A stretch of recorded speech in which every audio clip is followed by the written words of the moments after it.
বন্ধুরা খুব সহজে গোলা রুটি করতে গেলে পরে দেখুন কিভাবে গোলা রুটিটা করতে হবে সেটা তোমাদেরকে বলে দিই। এই দেখুন আমি ময়দার ভিতরে জল দিয়ে দিয়েছি, জলের পরে আমি পরিমাণ মতো লবণ দিয়ে দেবো।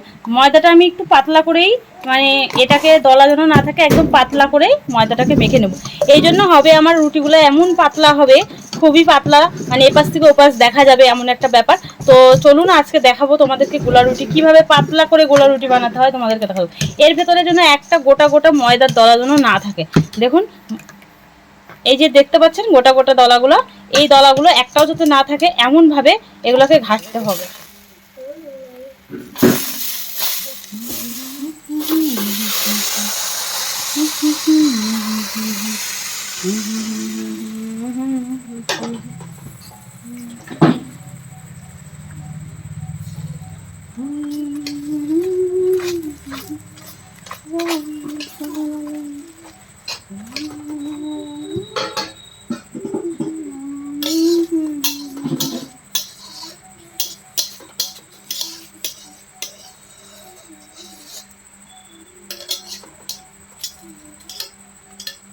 একদম পাতলা ফিলফিলে রুটি।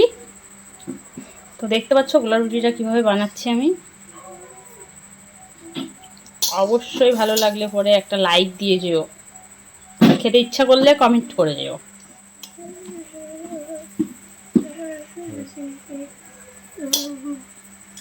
দাঁড়াও খালি বাঁধবি, একটু সময় নিয়ে ভাজতে হবে।